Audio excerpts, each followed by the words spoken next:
Bago naglandfall ang bagyong Ragasa ay dinalaw ko muna ang aking bahay kubo para kunin ang mga natitirang gamit ko doon. Pagkatapos ng bagyong Wepa ay nandun pa din sila, pero hindi ko na alam kung meron pa din matitira pagkatapos ng bagyong Ragasa.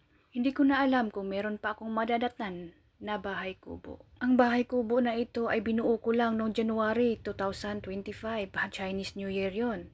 3 araw ko ito nabuo. Maraming bagyo na ang dumaan dito, pero yan pa rin, nakatayo pa din siya. Marami ng mga baha ang dumaan.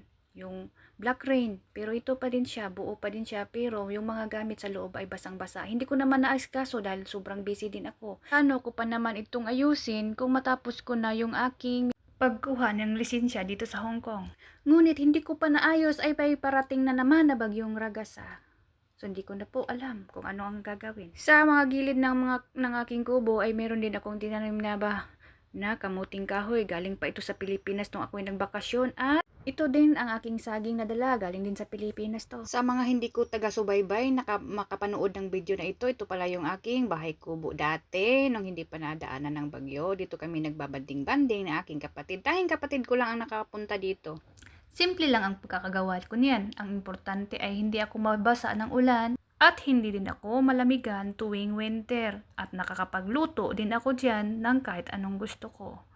At sa tuwing day off ay may mapagpahingahan.